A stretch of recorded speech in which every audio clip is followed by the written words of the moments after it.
TGIF, everyone. Welcome into the Friday edition of the First Call podcast. Jeff Siegel, Jeremy Plonk from First Bet and Express Bet. Each week we handicap 8 stakes races over the weekend. But before we even get to the weekend, Jeff, this is a pretty big Friday. Kentucky Derby Future Wager opens today. Just a little $100,000 pick six carryover at Santa Anita to talk about. 4 stakes races, including the Riley Allison Derby at Sunland Park in New Mexico. So pretty good Friday, even though there's some cancellations to go with it too on the East Coast. That's true. We've got a good $100,000 carryover, as you mentioned, at Santa Anita. I have my selections and analysis on ExpressBet, also xptv.com and the Santa Anita website. So take a look at that if you'd like. And as you mentioned, we've got some decent racing and also that future book. I mean, I'm not going to make any kind of wager on the future book until I consult your countdown column, which I guess comes out today. Is that correct? Yeah, Countdown to the Crown is out. I gave a couple suggestions for the Kentucky Derby Future Wager. I want 40 to 1, 30 to 1 at least at this point in time.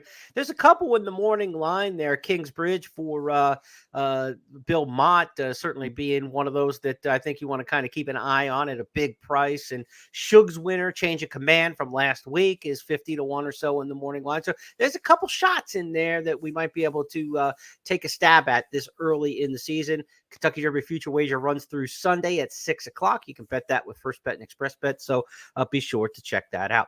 Here's our handicapping schedule for this week. For those of you watching on YouTube and on Twitter, thanks. Hit that like and share button. Make sure you help grow our audience. For those of you on our traditional audio podcast channels, here is the lineup that we have for you. The Interborough Stakes from Aqueduct will be our first handicapping exercise. Then we'll go to Gulfstream for the Sunshine Classic.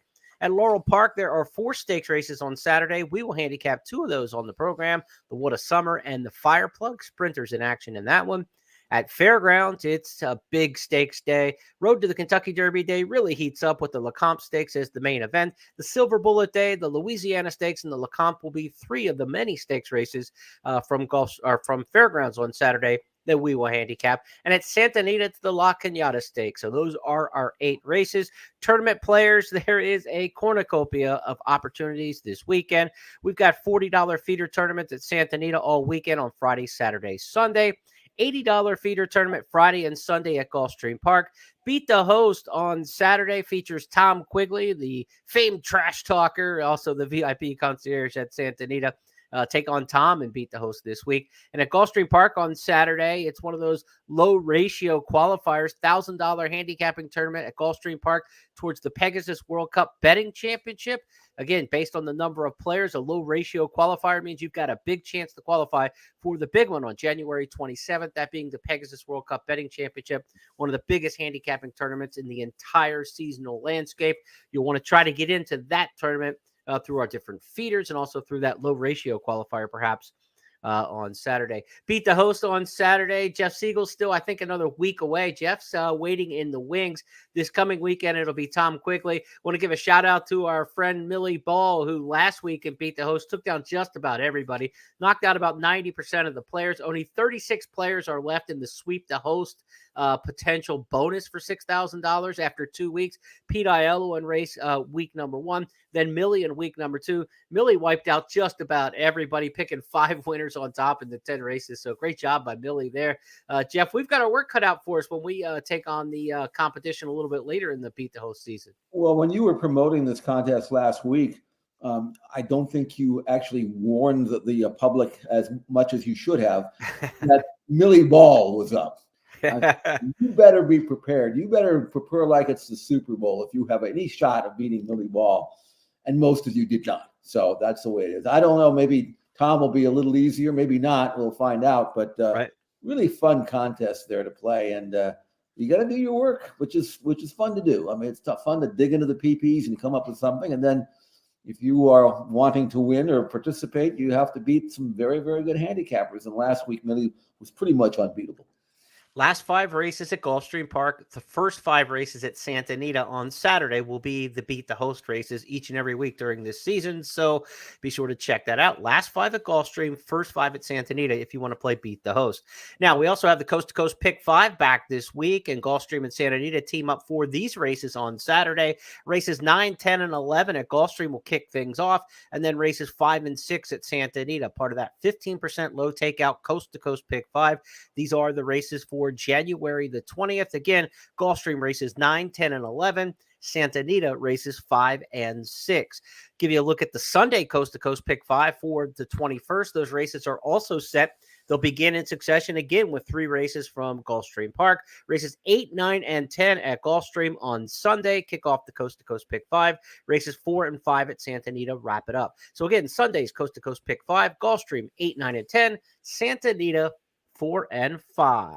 That gets you set for all the handicapping do's and don'ts over this busy weekend. And again, on Friday, the $100,000 carryover in the Santa Anita Pick 6. Be sure to check out Jeff's handicapping analysis already posted on the websites. All right, Mr. Siegel, let's get handicapping for the Interborough Stakes. That's race number 8 on the card at Aqueduct on Saturday. Knock on wood, the weather's a little dicey on the East Coast here on Friday, but I think we'll be okay for Saturday. The Interborough 7-furlong sprint here for the fillies and mares. How do you see it? Well, Linda Rice has got the 2 favorites in here. Hot Fudge, number 6 at 2-1. Ain't Broke at 9-5. Hot Fudge probably has more tactical speed. Ain't Broke likes to settle off the pace and make a run. And so they 2 will come together, I would think. But based on Ain't Broke's most recent win, I mean, she's won 3 in a row now, but her form has leapfrog in her last 2. And when you have a filly or any horse that has a dramatic improvement all of a sudden out of nowhere, the inclination is to try to figure out, okay, what changed here? Was it a surface switch? Was it an equipment switch? Was it adding Lasix, change of rider? Whatever it is, that something caused this. It just doesn't happen. Well, what here, the situation with Ain't Broke was she was claimed by Linda Rice. And she earned a 73 buyer number prior to that when she won, and then her next 2 starts earned numbers of 91 and 87. Her last race, her most recent race, Jeremy, not only did she win in hand, but she got left at the gate and spotted the field about 6 lengths, right, and then circled the pack. This was just breathtaking, and anything close to this win that we're going to see in a sec, I mean, I think Ain't Broke's going to nail the field, especially going 7/8 where she's outside. She can kind of gather her speed and then blast home like she did in her most recent start. Almost look like a morning drill when you've got a workmate and you're just supposed to go buy him in hand. Let's take a look at Ain't Broke at the Big A. Ain't Broke is doing it on her own, and she's got the lead. She's in hand, and Ain't Broke has passed the entire field. Downtown Mischief is battling on towards the inside. Starship Defiant, Esawira, Gunfire Gal, they are all chasing Ain't Broke. Eric Cancel has barely asked. Ain't Broke takes a look back. She did this all on her own. Inside the final 16th, this is a wow effort. Ain't Broke dominates. Ain't Broke gets the win over Starship Defiant. Then came Mersal and Downtown Mischief in 1 minute 23 and 3. Jeff, you see that sometimes in route races where you're completely geared down at the end. You don't see it in sprint races that often. 7 furlongs there. Ain't Broke in absolutely raging form as she goes into the Interborough Stakes. You know, whenever you see a closer, get up in the last, 16th of a mile, sometimes they're tagging tiring horses. Okay? She went by the pack at the 3/8 pole when they're still fresh. So and she did it wide. So that turn of foot, which, if he had waited another 1/8 of a mile or whatever, I mean, it would have been even more breathtaking than it was. Right. So I'm really curious to see how this 5-year-old mare, she's not some spring chicken now. I mean, she's old, but never, ever been this good. And I would suspect that in her current form, Ain't Broke be really hard to beat. Linda Rice coming off that record-setting 2023. She led all trainers in NYRA in terms of victories for the season.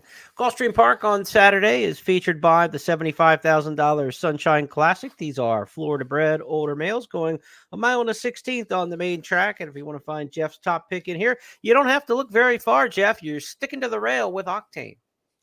Yeah, well, let's see. Octane is we're at time. Gulfstream. You got it right. I got to get my papers. But I do like Octane, and it's easy to see why. I mean, there are certain things that I look at that I put more emphasis on than maybe I should. But one of the things is Octane's run 14 times at the Gulfstream Park, 6 wins in 3 seconds and a third.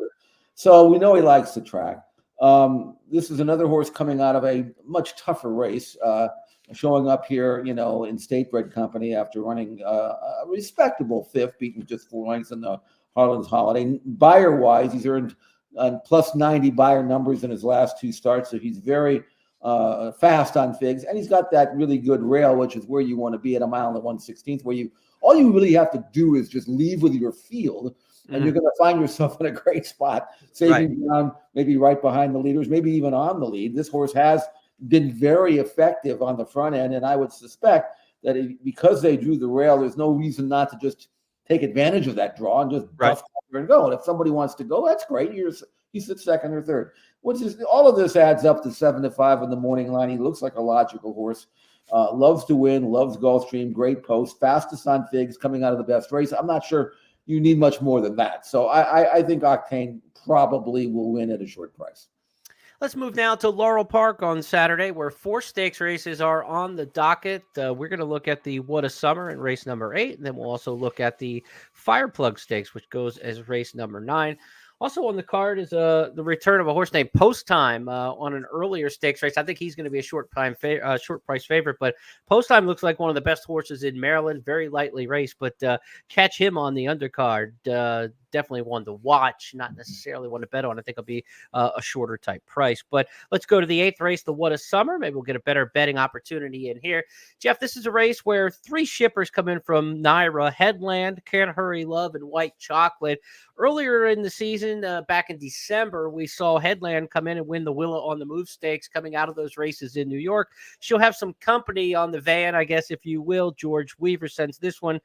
David Duggan and Chad Summers bring in Can't Hurry Love and White Chocolate. Looking at the races here, or the entries here in this race, in the What a Summer, the shippers look like they definitely have a strong advantage. I mentioned last week or the week before about how I always get suckered into those highly rated, easy Laurel winners when they ship out and they get drubbed. Okay, so I'm going to do the other. I'm going to go the other direction. Right. I'm going to take the Aqueduct horse shipping into Laurel, see if I can win that. And White Chocolate, to me, a lightly raced City of Light filly, and she's drawn comfortably, not on the outside, but towards the outside. But she's pretty quick. When she won that allowance race in Aqueduct, the fact is it was over a sloppy track, and she's used to that. But she was like 2 or 3 in front before they even, got going. I mean, it was like 2 steps out of the gate, and she's 3 in front. She's very quick out of the gate, which I think will allow her to establish the pace here, or at least be where she wants to be. The pace pressure on her inside, I don't think it's as quick as she is. I think she's going to dominate on the lead again. Now, she's coming out of a sloppy track race. Sometimes you can, overstate that. Sometimes the track moves you up. She's had sloppy track races in 3 out of her 5 starts. So I'm not really sure if she's going to handle fast ground. I know it's going to be freezing at Laurel. I checked I don't think it's going to be fast. I mean, with the snow and things today, they canceled today. I think you're going to have a wet track tomorrow at Laurel if we get the race. Yeah, 22 degrees last I checked. So I know horses are cold weather animals. I'm not a cold weather animal. So. but I can watch from the comfort of my living room here and let White Chocolate do all the work. I think this lightly raced filly is going to continue her winning ways. Again, she's fast enough on numbers and over a track that she probably will promote her, especially as a speed type. I think she'll probably wire the field. The only thing warm about her is her trainer, Chad Summers, but White Chocolate last time out in the slop at Aqueduct has no trouble excelling in the winter. My town, my rules. They haven't caught White Chocolate, and White Chocolate is now sprinting away again. It's White Chocolate who's up by 2.5 lengths. Security Code continues to chase Sweetest Princess down towards the inside in the red silks. A furlong left to go, and White Chocolate still is well clear. It's White Chocolate inside the final 16th, still 3 in front. White Chocolate, Romero Mirage with a hat trick. White Chocolate gets the victory over Security Code. Then came Sweetest Princess.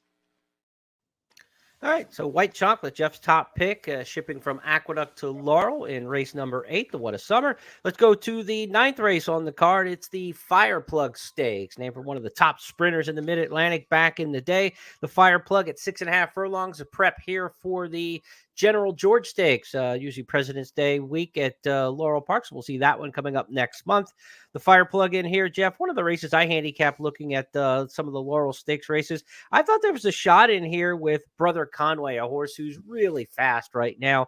He's inside speed. He's stepping up in class. He was claimed way back 6-7 starts ago by trainer Kieran McGee and hasn't run a bad race since. Just a phenomenal record at Laurel. And there's just less variables with a horse like this, right? You know you're going to lead. You're going to see how fast you can go and get the class test. But I took a shot in here with Brother Conway. What say you here in the Fireplug Stakes? One of two trained by McGee, the other one being Classier, and they both have good chances. Classier has faster figures overall, but Brother Conway is starting to get really good, and it's pretty hard to quarrel with 6 wins and 8 starts over the Laurel main track. I mean, that's what Brother Conway has done. He's 6-1.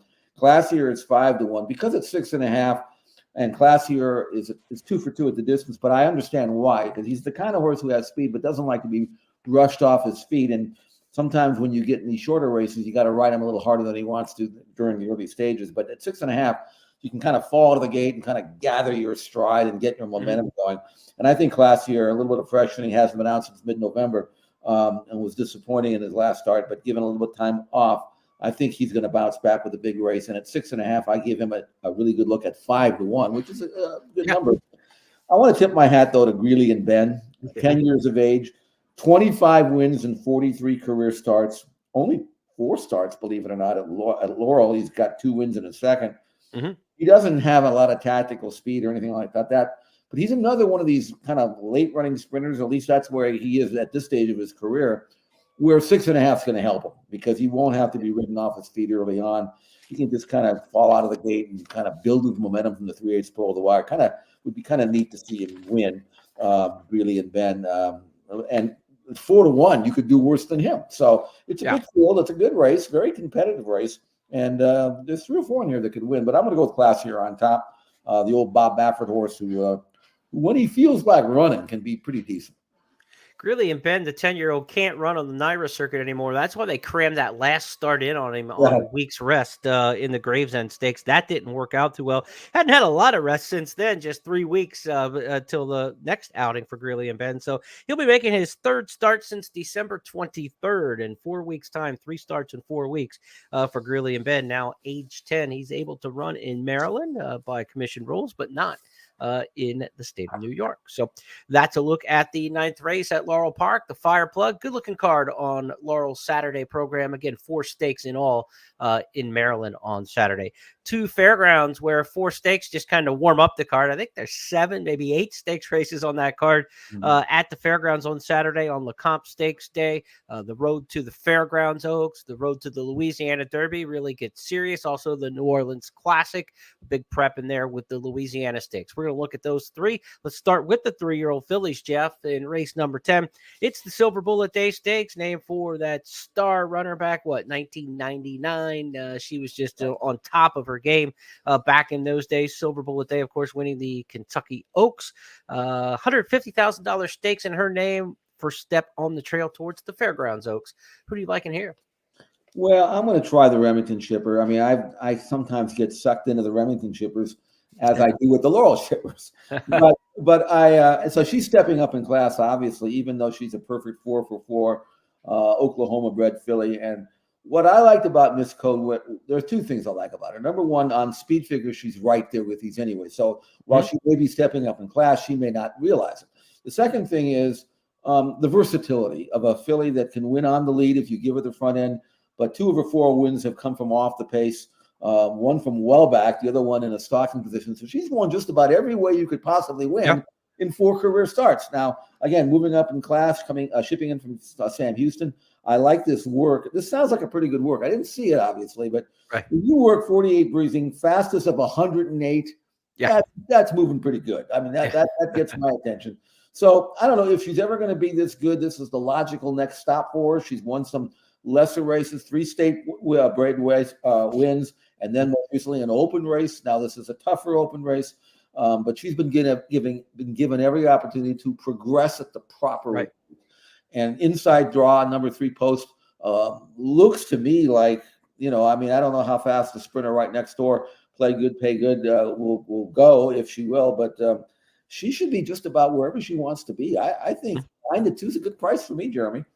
Yeah, Miss Code West was supposed to, in the Trapeze Stakes, match up with West Omaha, who they finally get their matchup here. West Omaha was one of those series of Brad Cox horses that all scratched on Springboard Mile Day due to double medications, got medicated before they shipped out and then medicated when they got to Remington, the story from the barn. So that's why they all scratched. So West Omaha did come back and run in the Untappable Stakes and run second since then. So they will get their rematch. But last time Miss Code West didn't have to worry about Miss Omaha or West Omaha, and she didn't have to worry about any of the competition in the Trapeze. Top of the stretch in the Trapeze. It's Miss Code West out by more than 2. Chased by Texas Women for Arts. Magnolia Avenue 3rd. Coming up the rail now with a furlong left is Gypsum, and Sensational is 5th. Final strides and final 16th. And pulling clear, Miss Code West will stay undefeated. She's all business. Top Oklahoma bred right here, and she wins it by 8. Now, she beat Texas Women for Arts in there, who was an open company runner for Asmussen coming in, who was actually favored in that race. She was 3 for 3 and unbeaten at Remington and not favored that day. So Miss Code West pulled a minor upset in there. I think they'll end up with West Omaha for Brad Cox as the favorite in this race. Maybe chance to pull an upset again, and they'll finally get that head-to-head matchup, knock on wood, on Saturday, race number 10 at the fairgrounds. To the 12th race we go at the fairgrounds on Saturday, where it's the Louisiana Stakes. Grade 3 company here. This is a prep towards the New Orleans Classic for the older horses in the handicap division.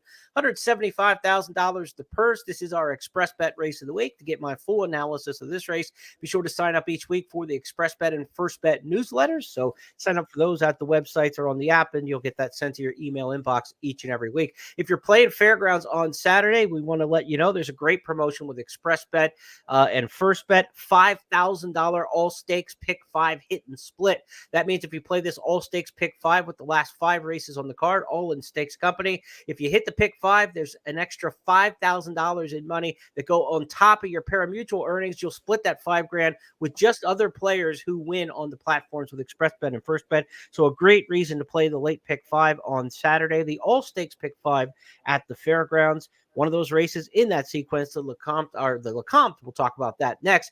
But first, Jeff, the Louisiana Stakes. Amongst these older horses, this is a fun field. It is, and I'm trying to sync up with Smile Happy, something that I have not been able to do. Whenever I don't pick him, he wins. Whenever I pick him, you can't find him.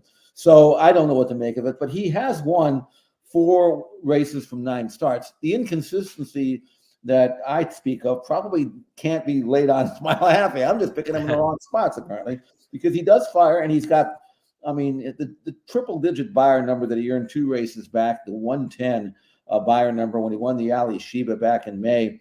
That's Breeders' Cup Classic type figure. And, of course, I got sucked into that, and then Stephen Foster, he got beat off the board.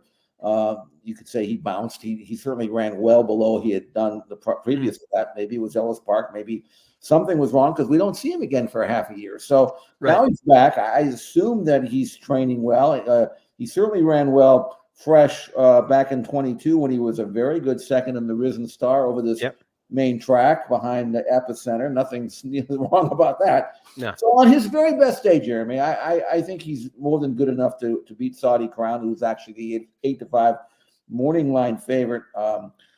I'm just going to have to hope that he's ready. I'm going to eventually pick him when he actually does win. So hopefully it's this one. Well, I hope you're right, because we're on him together here. I've got him on top as well in the race of the week. For me, Smile Happy's a mile and a 16th mile horse. When he goes the mile and an 1/8, you can kind of look at that record. He just doesn't have the finish in him. And so back to a mile and a 16th here, freshened up. He's fired fresh, as you mentioned before. I expect him to run a big one. He ran fresh his first start where he won a debut 2-turn race at Keeneland, which never happens. A horse never wins a 2-year-old 2-turn debut race at Keeneland.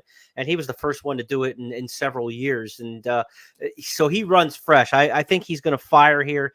Brian Hernandez riding well at the meet. So I'm on Smile Happy too. And you get 6 pounds carrying just 118. The favorite carries 124 and spots the field. Most of the field, those 6 pounds, also gives away just 2 pounds to 5-star General in here. But Saudi Crown, the favorite, he's a horse we haven't seen since the Breeders' Cup Classic when he backed up on a very hot pace that day, right? I mean, they went 45, 110 in the Breeders' Cup Classic to go 1.25 miles. You're not going to see that kind of pace in his spot, but there is some other speed in here because 5-star General is fast and Capuna is fast. So I think he's going to have a little bit of company. He's got to give weight. And look, they're prepping for a $20 million race. Saudi Crown is running in the Saudi Cup in a month or two's time.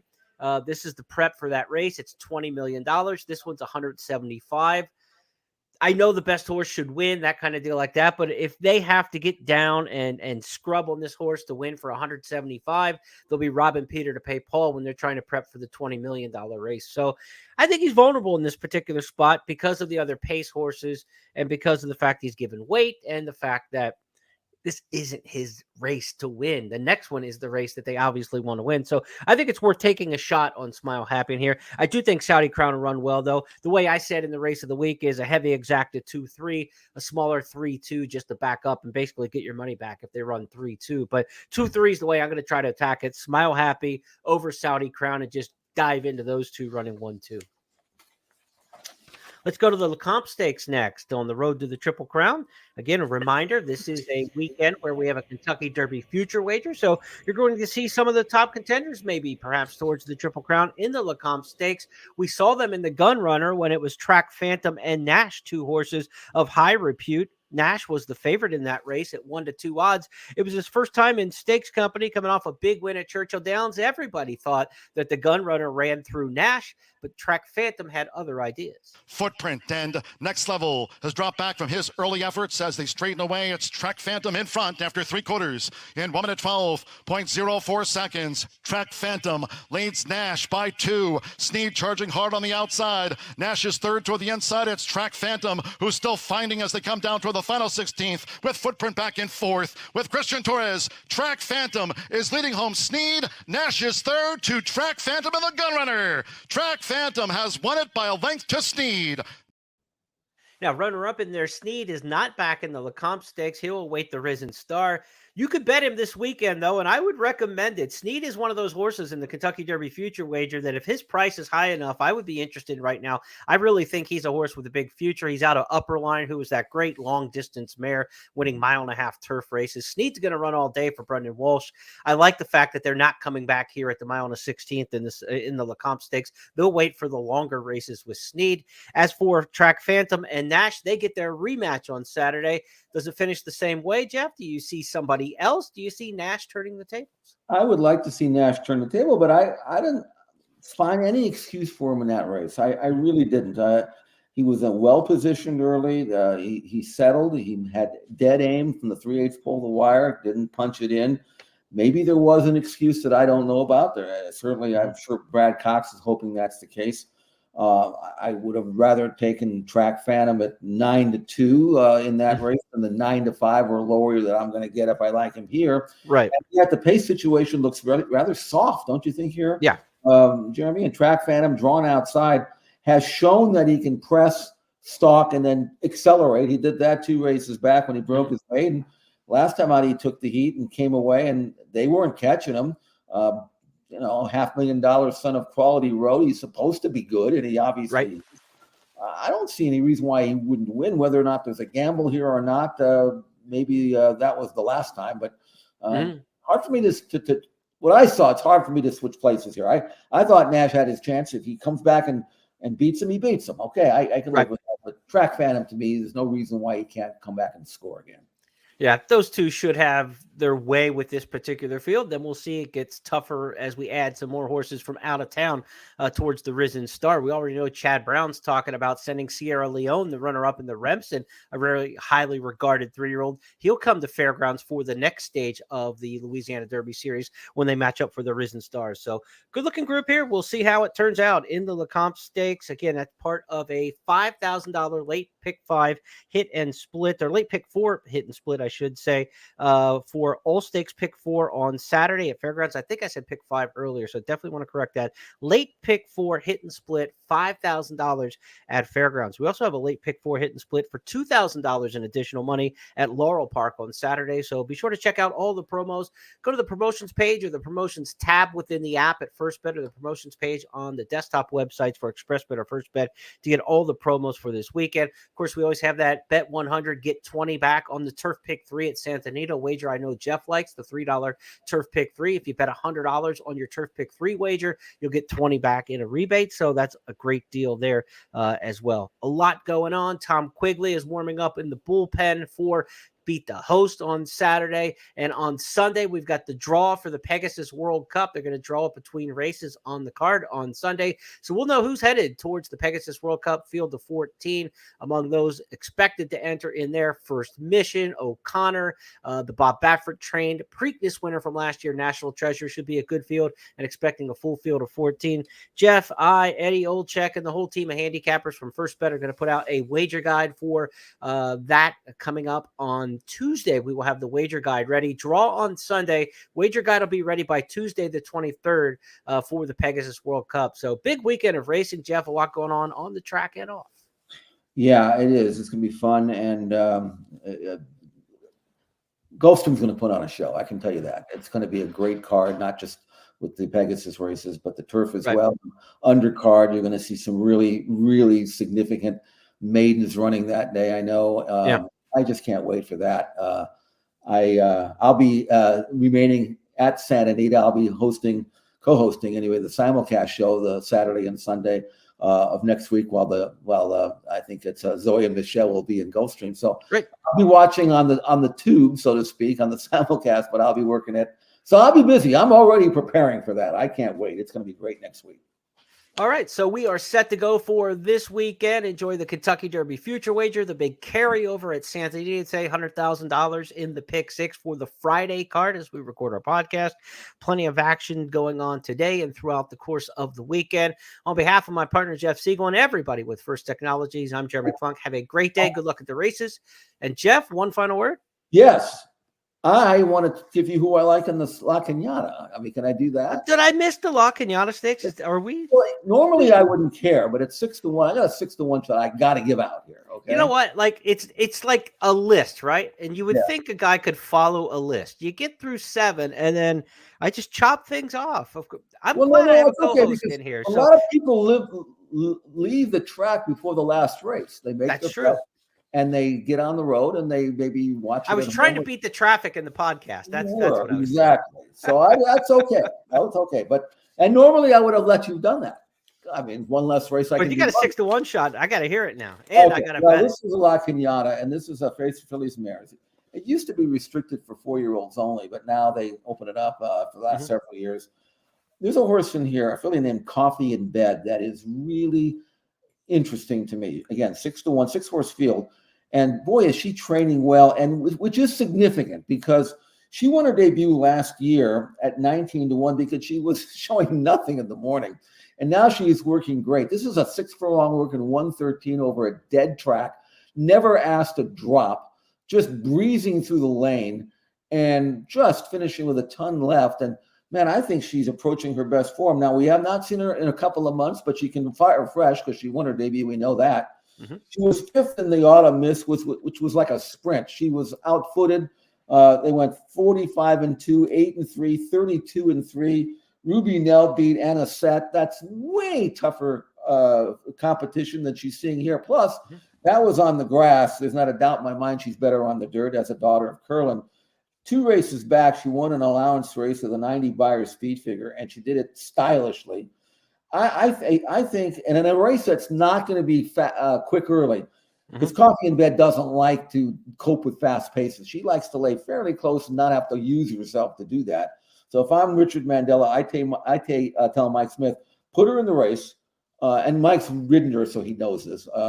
You know, don't give her too much to do here. Okay, I mean, let her be within range throughout because she's a kind of a grinder, but she will grind for a long time. She's not just one of these fillies out of a short run. Let her run from the 3/8 pole a while. She'll grind it out. She's 6-1 in this race. I think Coffee in Bet is the gamble of the week. All right, that's race number 8, Saturday at Santa Anita, the Lockingyata Stakes. That was kind of one of those, but wait, there's more moments like in our podcast. You know, Yes. I don't know if you're going to discount pots and pans next. If we kind of keep rolling here for like another minute, if there'll be another promotion, like. I don't know. I'm done. You know, wait, it's not $29.99 for $19.99. We're also going to throw in a couple sponges or something. Yeah, but yes. now I think we're officially free finished, shipping right? too. Don't forget that. Free shipping. There's free shipping on Jeff's pick in the Lockingyata. There you go. If you act now, If you act now. In the next 13 minutes. Okay. There you go. We've got a limited number of winners for you each week. Hopefully, the 8 of them here will be good enough. Thanks to Jeff for making sure I get the Lockingyata in there. Again, have a great weekend, everybody. Jeff and I will be back on Tuesday for the It's Official podcast when we recap a big weekend. And by the time we reconvene, we will know the field for the 8th running of the $3 million Pegasus World Cup. Have a great weekend.